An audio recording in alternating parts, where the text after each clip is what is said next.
You walk out your front door on a crisp autumn morning, the gravel crunching beneath your boots, completely unaware that your every movement is being meticulously logged, analyzed, and cross-referenced by an invisible network of avian intelligence. High above the asphalt, the sharp, calculated gaze of a glossy black crow, perched on a frost-covered power line, tracks the precise cadence of your stride. It does not see you as a random background element, but as a specific data point, a predictable vector of potential threat or unexpected reward. The subtle rhythmic clicks echoing through the dense morning fog are not random noises, but a sophisticated multi-layered acoustic code. This is not the simple instinct of a primitive creature. It is a highly evolved surveillance operation operating in plain sight right above our suburban rooftops. For decades, traditional biology viewed the avian brain as a rigid, instinct-driven organ, a collection of automatic reflexes ill-equipped for genuine thought. We looked at the smooth surface of their tiny brains and assumed a lack of cortex meant a lack of complex cognition. But modern neurobiology has shattered this comfortable illusion, revealing a hyperdense arrangement of neurons packed into a structure called the pallium, allowing birds to process information with a processing speed that rivals primates. When a blue jay tilts its head, fixing you with a glassy, dark eye from a low-hanging oak branch, it is utilizing a form of episodic memory, a mental time travel machine that allows the bird to replay past human encounters frame by frame. It remembers the exact jacket you wore 3 weeks ago, the precise angle of your head when you dropped a piece of bread, and the speed at which you approached its territory. The backyard is not a peaceful sanctuary, but a high-stakes psychological testing ground where humans are the unwitting subjects. Consider the sudden, sharp, rattling call of a black-capped chickadee echoing from the sharp thorns of a blackberry bramble. To the untrained human ear, it is a pleasant piece of wilderness scenery, but to the surrounding woodland, it is a precise ballistic report. By altering the number of D syllables at the end of its alarm, the chickadee communicates the exact danger level of an approaching human, detailing your height, your speed, and the potential lethality of your presence to every listening creature within a half-mile radius. If you walk with a heavy, hurried step, the notes multiply, sending a wave of tactical silence through the brush.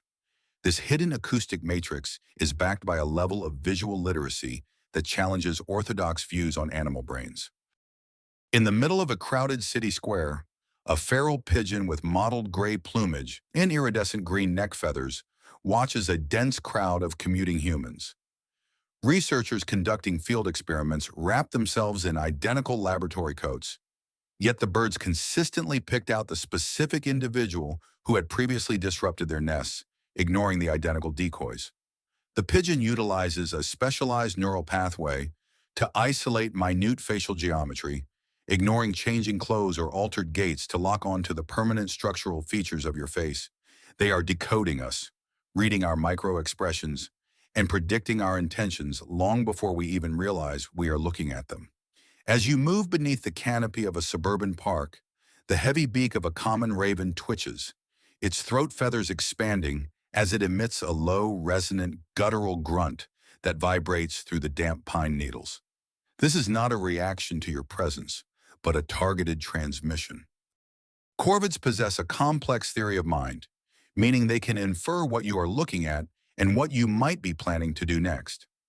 If you stare directly at a cache of hidden seeds buried beneath a rusted wire fence, the observing raven will immediately alter its behavior, feigning indifference while tracking the exact angle of your gaze. The moment you turn your back, the bird will swiftly relocate the prize, having successfully read the intent hiding behind your human eyes. Every feather adjustment, every sudden shift in perching height, and every calculated silence is a sentence in a vast, unwritten lexicon of urban survival.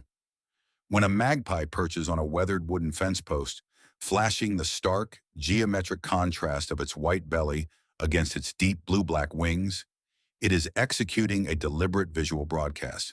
The bird is assessing your hand movements, watching for the subtle twitch of a finger that might indicate the retrieval of a pebble or the offering of a walnut.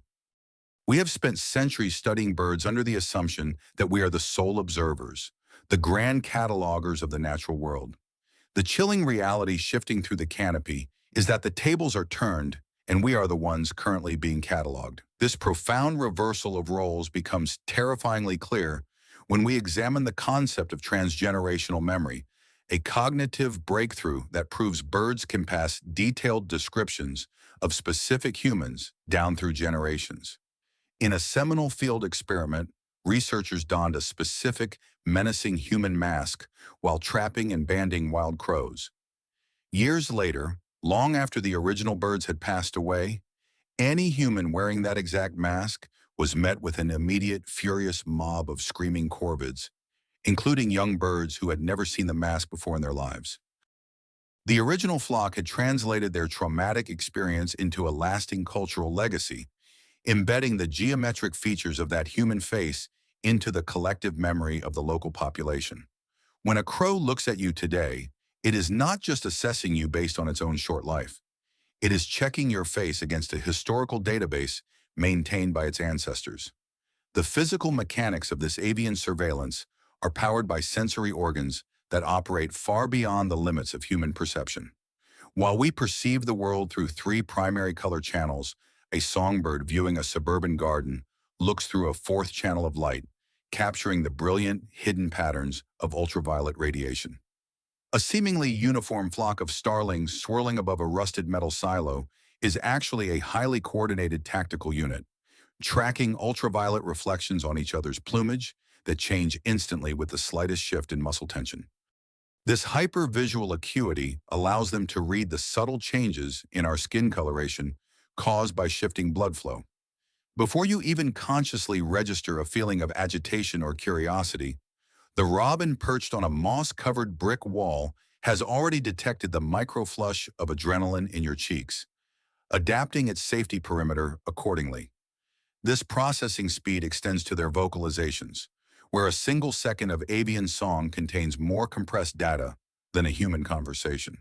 The intricate, cascading melody of a winter wren moving through a pile of fallen birch logs sounds like a continuous, beautiful stream of music to our ears. However, if we slow down the audio track, we uncover an incredibly dense sequence of distinct acoustic blocks, a rapid-fire transmission of environmental data flashing through the forest at a frequency our brains are simply too slow to register. They are speaking in a high-speed digital dialect, discussing the exact trajectory of your movement across the landscape, while we hear nothing but pleasant background noise. To live alongside birds is to be constantly under the microscope of an ancient, hyper-attentive intelligence that has adapted perfectly to the modern urban landscape. They have mapped our schedules, memorized our faces, and decoded our body language with the precision of a seasoned intelligence agency. Every time you step outside, you are entering a courtroom where you have already been tried, categorized, and logged into the local ecology. The next time you hear a sudden, sharp chatter from a hidden branch or notice the steady, unblinking glare of a crow on a street lamp, do not dismiss it as a thoughtless creature acting on instinct.